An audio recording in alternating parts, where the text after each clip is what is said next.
नमस्कार दोस्तों, मैं आलोक सिंह आपका अपने YouTube चैनल ज्ञान गंगा आलोक पर हार्दिक स्वागत करता हूं।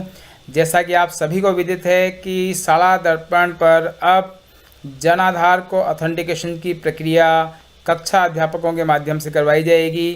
पहले ये प्रक्रिया शाला दर्पण विद्यालय पोर्टल से की जाती थी और मैं आपको बता दूं कि पहले जब हम शाला दर्पण विद्यालय का खोलते थे तो विद्यार्थी टैब के अंदर आपको नीचे एक लिंक दिखाई देता था, जन आधार ऑथेंटिकेशन। इसका एक मैंने वीडियो भी बनाया हुआ है, आप चाहें तो वहाँ से जाके देख सकते हैं इस वीडियो को। मैं उसका लिंक भी यहाँ पर उपलब्ध करवा दूंगा कि पहले ये प्रक्रिया कैसे होती थी। अब जैसे ही हम जन आधार ऑथेंटिकेशन पर क्लिक करते हैं विद्यालय पोर्टल पर, तो ऑथेंटिकेशन की जगह अब क्लास और सेक्शन खुलता है। गेट क्लास वाइज डाटा पर जब क्लिक करते हैं तो यहाँ पर ऑथेंटिकेशन की प्रक्रिया को बंद कर दिया गया है और केवल मात्र रिपोर्ट दिखाई दे रही है कि विद्यालय में कितनी कक्षाएं हैं, उनमें एनरोल्ड स्टूडेंट्स कितने हैं, उन कितने छात्रों का जनाधार एंटर्ड है, कितने छात्रों का आधार एंटर्ड है, कितने छात्रों का जनाधार ऑथेंटिकेशन हो चुका है और कितने टोटल अभी बाकी हैं। अब यहाँ से ऑथेंटिकेशन की प्रक्रिया आप देख रहे हैं कहीं भी क्लिक नहीं हो रहा है, बंद कर दी गई है। यह कार्य अब कक्षाध्यापकों को सौंप दिया गया है। कक्षाध्यापक इस कार्य को कैसे करेंगे, उसी प्रक्रिया को मैं एक पीपीटी के माध्यम से जो मुझे उपलब्ध हुई है समझाने जा रहा हूँ। आप इसे गौर से देखिए, कोई शंका हो तो आप कमेंट बॉक्स में मुझे कमेंट करके पूछ सकते हैं। लेकिन इससे पहले यदि आपने मेरे चैनल को सब्सक्राइब नहीं किया है तो कृपया करके सब्सक्राइब कर लें ताकि आने वाले वीडियोज़ के नोटिफिकेशन आपको मिल सकें। चलिए वीडियो को प्रारंभ करते हैं। इस वीडियो में हम समझेंगे शाला दर्पण स्टाफ विंडो पर जनाधार का प्रमाणीकरण कैसे किया जाएगा और जनाधार यदि गलत है तो उसमें संशोधन की प्रक्रिया क्या है। सबसे पहले हम स्टाफ लॉगिन, जो आपके शाला दर्पण के पोर्टल पर नीचे यहाँ पर स्टाफ लॉगिन दिखाई देता है, स्टाफ विंडो दिखाई देता है, उस पर क्लिक करना है। उस पर क्लिक करेंगे तो आपको स्टाफ लॉगिन का डैशबोर्ड दिखाई देगा। वहाँ पर आपको जो एरो मार्क दिखाई दे रहा है, इस एरो मार्क पर स्टाफ लॉगिन पर जाकर स्टाफ लॉगिन पर क्लिक करना है। स्टाफ लॉगिन पर जैसे ही आप क्लिक करेंगे और लॉगिन करके अपने आईडी और पासवर्ड डालेंगे तो आप अपने डैशबोर्ड पर पहुंच जाएंगे। वहाँ सबसे नीचे जब आप आएंगे तो आपको जन आधार ऑथेंटिकेशन का एक टैब नया दिखाई देगा। उस टैब को क्लिक करना है। टैब को जैसे ही क्लिक करेंगे एक और नया मेनू खुलेगा, उसमें फिर जनाधार ऑथेंटिकेशन पर आपको क्लिक करना है। जैसे आप जनाधार वाले पर क्लिक करेंगे आपको इस प्रकार की एक विंडो दिखाई देगी जिसमें ऊपर निर्देश दिए हुए हैं, name, gender, DOB, not allowed to update here. यानी यहाँ पर आपको नाम, जेंडर, छात्र का और जन्म तिथि के संशोधन की प्रक्रिया अलाउ नहीं है। ये कार्य आप केवल प्रपत्र 5 और प्रपत्र 9 में जाकर कर सकते हैं, जो कि विद्यालय के शाला दर्पण लॉगिन से होगा। दूसरा दिया है before authentication student Jan Aadhaar member ID Aadhaar or editable. Authentication से पहले आप इन चीज़ों को एडिट कर सकते हैं, ऑथेंटिकेशन के बाद आप इनको एडिट नहीं कर पाएंगे। फिर जहां पर ग्रीन लिंक दिखाई दे रहे हैं, इसका मतलब है कि स्टूडेंट के जनाधार और आधार ऑथेंटिकेटेड हैं। यहां पर आपको गेट क्लास वाइज डाटा पर क्लिक करना है।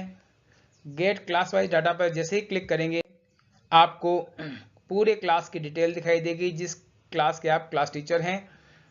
जैसे यहाँ पर कक्षा 10A दिखाई दे रही है, टोटल नंबर ऑफ स्टूडेंट 33 दिखाई दे रहे हैं, आधार इनका 33 है, जनाधार एंटर्ड 32 है, जनाधार ऑथेंटिकेटेड हैं 20 और जनाधार रिमेनिंग हैं 13। इस प्रकार की एक रिपोर्ट दिखाई देगी। वहाँ पर आपको नीले अक्षरों में जो क्लास दिखाई दे रही है उस पर क्लिक करना है और उसके बाद आपको इस प्रकार की एक विंडो दिखाई देगी जिसमें नीचे पूरे विद्यार्थियों की सूची दिखाई देगी।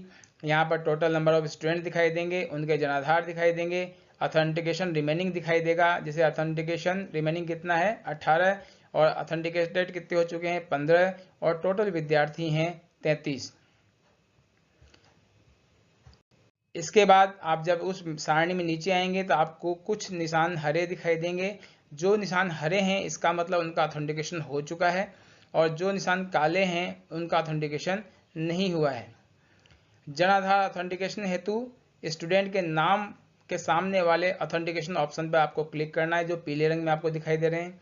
जैसे ही आप इसके ऊपर क्लिक करेंगे वो मेनू खुलेगी, उसमें विद्यार्थी की कक्षा, नाम, जनाधार, मेंबर आईडी वगैरह सब कुछ लिखा हुआ मिलेगा आपको और वो प्रपत्र 5 के अनुसार होगा जो कि शाला दर्पण पर दर्ज है। ऑथेंटिकेशन टैब में 2 टैब दिखाई देंगे आपको, ऑथेंटिकेशन जनाधार और ऑथेंटिकेशन आधार। जनाधार के लिए लेफ्ट हैंड साइड वाले को और आधार के लिए राइट हैंड साइड वाले ग्रीन टैब को आपको क्लिक करना है। जैसे ही ऑथेंटिकेशन हो जाएगा आपको ये जो पीले रंग की विंडो थी उस पर ग्रीन रंग का सिग्नल दिखाई देगा, राइट का निशान दिखाई देगा। इसका मतलब है कि उसका ऑथेंटिकेशन हो चुका है। अगर मान लीजिए यहाँ पर ऑथेंटिकेशन नहीं हो तो उसके आगे आपको रेड कलर में अपडेट डाटा ऑन जनाधार पोर्टल का टैब दिखाई देगा। जनाधार ऑथेंटिकेशन नहीं होने पर आपको ये टैब दिखाई देगा, इस पर आपको क्लिक करना है। स्कूल रिकॉर्ड के अनुसार विंडो खुलेगी जिसमें विद्यालय का एनआईसी कोड, जिला, विद्यार्थी का नाम, कक्षा, माता का नाम, एनआईसी कोड, जनाधार क्रमांक वगैरह सब कुछ सूचना दिखाई देगी जो कि प्रपत्र 5 में दर्ज है। अब हमें नीचे एक और विंडो दिखाई देगी, उसी के नीचे आप जब स्क्रॉल डाउन करके आप नीचे आएंगे तो यहाँ पर एक सहमति पत्र है, कृपया मेरी सूचनाएं सही जनाधार पोर्टल पर अपडेट कर दी जाएं। यहाँ पर जो पहला कॉलम दिखाई दे रहा है उसमें नाम, जन्म दिनांक और लिंग दिखाई दे रहे हैं। उसमें दूसरे में है वर्तमान में शाला दर्पण पर क्या दर्ज है और जनाधार में क्या परिवर्तन अपेक्षित है। 3 प्रकार की कॉलम आपको दिखाई देंगे। तो वर्तमान वाले में शाला दर्पण में जो प्रविष्टि है वो यहाँ पर आपको भरी हुई दिखाई देगी और जैसे ही आप चेकबॉक्स पर क्लिक करेंगे वो प्रविष्टि यहाँ पर भी अपने आप अपडेट हो जाएगी। चेकबॉक्स पर, तीनों चेकबॉक्स पर आपको क्लिक करना है अपडेशन के लिए और यहाँ से आप शाला दर्पण के अनुसार जनाधार का डाटा अपडेट कर सकते हैं। इसके लिए इन चेकबॉक्स पर क्लिक करना है और नीचे एक डिक्लेरेशन का है उसको भी आपको क्लिक करना है। तो एक प्रमाण पत्र जारी होगा, यहाँ पर प्रमाणित किया जाता है कि उपरोक्त विवरण के अनुसार अपने पुत्र के जनाधार विवरण में सुधार की सहमति प्रदान करता हूँ और यहाँ पर उसके अभिभावक के हस्ताक्षर करवाने हैं, और फिर नीचे अभिभावक की सहमति तथा कक्षा अध्यापक के प्रमाणीकरण तथा संस्था प्रधान के प्रमाणीकरण हेतु इस फॉर्म को प्रिंट कर लेना है। इस फॉर्म को प्रिंट करके अभिभावक के हस्ताक्षर करा लेने हैं। स्कूल रिकॉर्ड से मिलान करने के लिए आपको कक्षा अध्यापक और संस्था प्रधान से भी इस पर हस्ताक्षर करवाने हैं। ये प्रक्रिया पूरी करने के बाद में नीचे आपको यहाँ दिखाई दे रहा है अपडेट डाटा ऑन जनाधार पोर्टल। इस टैब पर क्लिक करेंगे हम।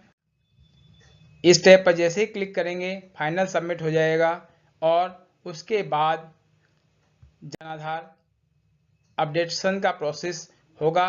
लेकिन वर्तमान में ये पोर्टल सही ढंग से कार्य नहीं कर रहा है, अतः ऑथेंटिकेशन का मॉड्यूल प्रारंभ तो कर दिया गया है लेकिन अभी ये पूर्ण रूप से कार्य नहीं कर रहा है। इसमें एरर मैसेज आ रहा है। हो सकता है आने वाले कुछ दिनों में ये सही हो जाए, तब आप इस पर कार्य कर पाएँ।